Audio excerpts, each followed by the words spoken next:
Okay, Module 2 is types of sampling. We're looking at today, as we always talk about simple random samples, but there are a number of different types of samples, and that's what we're going to be talking about. First of all, we have non-scientific samples. These are useless for statistical purposes. There are two types. Let's zoom that in a little bit. Okay, voluntary response and convenience samples. I'll just talk about that. Voluntary response is, where you choose, or the people choose whether they want to respond. A good example of this is if the radio station says, call in if you feel about this, or somebody mails something to you and you send in things, or you go email to CNN for a poll, or, so TV, radio, any types of things like that. That's what we call a voluntary response poll, and they're not scientific. They're really just a way of getting the audience involved with media. The other type, if it's non-scientific, is what we call a convenience poll. This happens when you're given an assignment. You're going to do a survey of somebody, or you're going to, and you go out and you stand in front of, say, a hall, and you ask people to participate, or you walk into the lion's den or something, the Bengal den, and just ask people and stuff. It's convenience in that you ask the people that you're comfortable with, and people have no real interest in doing, or they do it because they're a friend or whatever. Both of these types of polls, they're non-scientific and they're not really worth it. Okay, in statistics, we're dealing with scientific polling, and there are 5 types, although really there are 3.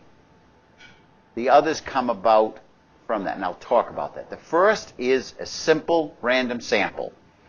This is, when we're going through the course, they're going to assume that we're doing simple random samples. And why? Because that's what the formulas are built for, and everything is there. Now, what makes something a simple random sample? It's simple in that everybody in the population has a chance to be chosen. You can't skip over anybody at being eligible. That doesn't mean that they all participate, but it means they all have a chance of participating. And the chance that someone is chosen has to be equal. Okay? This is where, if you mess up and somebody has more of a chance than somebody else of participating, then it becomes a probability sample. Okay? We'll go over this again, but a probability sample is not something you try to do. It's something that you usually stumble into when you mess up a simple random sample. So a probability sample is one in which everybody has a chance to be picked, and the chance of being picked differs between the individuals. They're not all equal. The next is a stratified random sample. This is where we take a population and divide it up so that into what is called a partition. In other words, you break it up into sets so that no one is in 2 sets and nobody's missed. So you divide up like a jigsaw puzzle. All the pieces fit together nicely, but everything is covered and there's no overlap. The next is a cluster random sample. That, in some books, they call a stratified random sample. The difference here is when you're stratifying the population, the cluster comes with some natural way of doing it. For example, if we were doing a telephone survey in Aroostook County, you might cluster it by the first 3 numbers of the telephone, like 834 for Fort Kent, 543 for Frenchville, St. Agathe, 728 for Madawaska, etc. Okay? So that it's really a stratified random sample. Some books don't distinguish between these. Some books do. And so you'll know, and so that they can be used synonymously almost. And the other is a systematic random sample.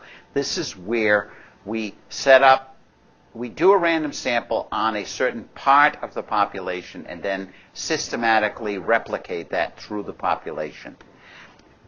For example, if we wanted to do a telephone poll and we wanted to spread throughout the thing, let's say that you had a telephone book with 500 pages in it and you wanted to sample 50 people, and so you'd say, okay, 50 divided by 500 is 10. I would want one every 10 pages. What you would do is take the first 10 pages and then randomly sample someone from that first 10 pages. And this might be page 6, second column, third one down. Then what you would do is add 10 pages to that. So you'd go to page 16, 26, 36, 46, all the way through the sample, always looking up the same one that was randomly selected. This ensures homogeneity of the sampling throughout the population, and if we got into a sampling theory class, sometimes it's better to do simple random samples, sometimes it's better to stratify it, sometimes it's better to do systematic. The kick in, just to summarize. Okay, simple random sample. Everybody has an equal chance. Probability sample. Everybody has a chance, but it's not equal. Stratified random sample, you partition the population, then you do a simple random sample within each subset. A cluster random sample, you partition by some natural cluster. So this would be a form of a stratified random sample, and then you sample, again, a simple random sample within each cluster. In a systematic random sample, you randomly select someone, then you repeat that pattern in a systematic method throughout the population. Okay? Those are your types of sampling. Thank you.